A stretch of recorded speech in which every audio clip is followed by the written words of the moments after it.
Marvel के heroes तो बस एक्टिंग करते हैं, असली सुपर पावर्स तो इन जानवरों के पास हैं। आखिर कैसे एक इंडियन ने पूरे चाइना को लड़ना सिखाया, कैसे ब्रिटिशर्स ने एजुकेशन का इस्तेमाल करके हमें गुलाम बनाया, ओलंपिक मेडलिस्ट आखिर अपने मेटल्स को बाइट क्यों करते हैं, आप सोच भी नहीं सकते कि दुनिया की सबसे पावरफुल मैग्नेट कितनी तबाही मचा सकती है। नंबर 1, आखिर कैसे एक इंडियन ने पूरे चाइना को लड़ना सिखाया। काफी लोगों को लगता है कि क्योंकि वो चाइना से आया है, लेकिन असली कहानी तो कुछ और ही है। आज से लगभग 1400 साल पहले भारत में कंचीपुरम के राजा के तीसरे बेटे बोधि धर्मा एक मंक बन जाते हैं। इनके गुरु इन्हें आदेश देते हैं कि बौद्ध ज्ञान को खुद तक सीमित न रहकर दूसरों तक भी पहुंचाए। इसी बात का पालन करते हुए बोधि धर्मा नॉर्थ की तरफ ट्रैवल करते हैं और पहुंच जाते हैं माउंट सॉन्ग, जहां पर मौजूद था शाओलिन टेम्पल, जिसे भी एक इंडियन मंक बुद्ध बद्रा ने कुछ ही सालों पहले बनवाया था। लेकिन फिर भी बोधि धर्मा को यहाँ पर एंट्री नहीं दिया जाता, जिसके बाद उन्होंने पास के एक गुफा में 9 सालों तक मेडिटेशन किया और अपनी स्पिरिचुअलिटी को प्रूव करने के बाद शाओलिन टेम्पल के मॉन्क्स को ही मेडिटेशन सिखाने लगे। उन्होंने नोटिस किया कि वहाँ के मॉन्क काफी ज्यादा कमजोर थे, इसीलिए उन्हें फिजिकल ट्रेनिंग देना भी शुरू कर दिया।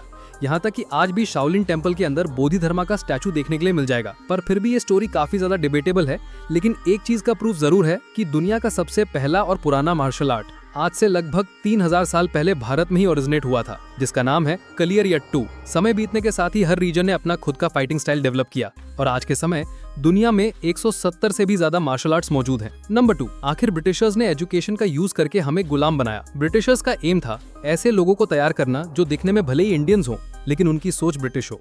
इसीलिए इन्होंने गुरुकुल्स और बनारस संस्कृत कॉलेज जैसे इंस्टीट्यूट्स की फंडिंग रोक दी और ऐसी यूनिवर्सिटीज खोली जो केवल इंग्लिश में पढ़ाती थी। उन्होंने वैदिक मैथ्स, आयुर्वेदा और इंडियन फिलोसफी जैसे सब्जेक्ट्स को वेस्टर्न सब्जेक्ट्स जैसे इंग्लिश लिटरेचर और ब्रिटिश हिस्ट्री से रिप्लेस कर दिया। कॉलेज एजुकेशन में टेक्नोलॉजी, इंजीनियरिंग और साइंस को डेलिबरेटली सप्रेस किया गया और केवल रोट लर्निंग पर फोकस किया गया, ताकि इंडियंस के अंदर क्रिटिकल थिंकिंग और इनोवेशन डेवलप ही ना हो और हम ब्रिटिशर्स के अंडर केवल क्लर्क्स और लो लेवल टेक्नीशियंस ही बन पाए। इस सिस्टम के साइड इफेक्ट्स अभी तक गए नहीं है, क्योंकि हम इंग्लिश बोलने वालों को आज भी महान मानते हैं, अंडरस्टैंडिंग से ज्यादा मार्क्स पर फोकस करते हैं और केवल सरकारी नौकरी को ही सक्सेस मानते हैं। नंबर 3, ओलंपिक मेडलिस्ट आखिर अपने मेडल्स को बाइट क्यों करते हैं। एक्चुअली कई 100 साल पहले करेंसी के तौर पे गोल्ड कॉइन्स को यूज किया जाता था और उस समय के ट्रेडर्स इन कॉइन्स की ऑथेंटिसिटी चेक करने के लिए उन्हें बाइट करते थे।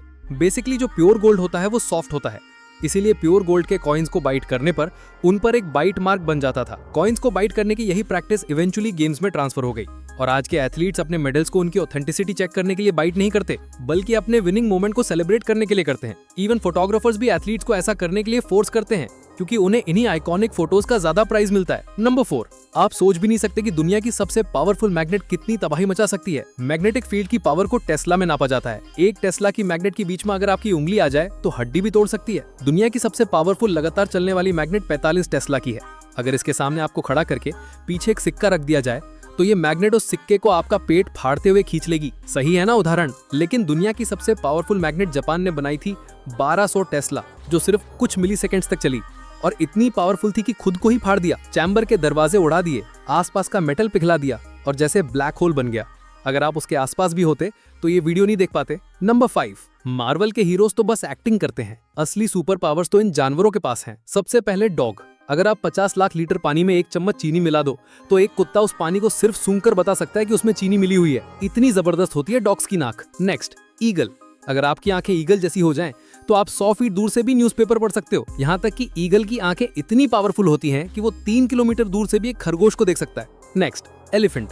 10 किलोमीटर दूर से भी एक हाथी दूसरे हाथी से बात कर सकता है। दरअसल हाथी एक इंफ्रासाउंड यानी धीमी आवाज निकालते हैं जिसे इंसान नहीं सुन सकते, लेकिन अगर एनवायरमेंटल कंडीशंस अच्छी हो तो ये आवाज 10 किलोमीटर दूर से भी दूसरा हाथी सुन सकता है।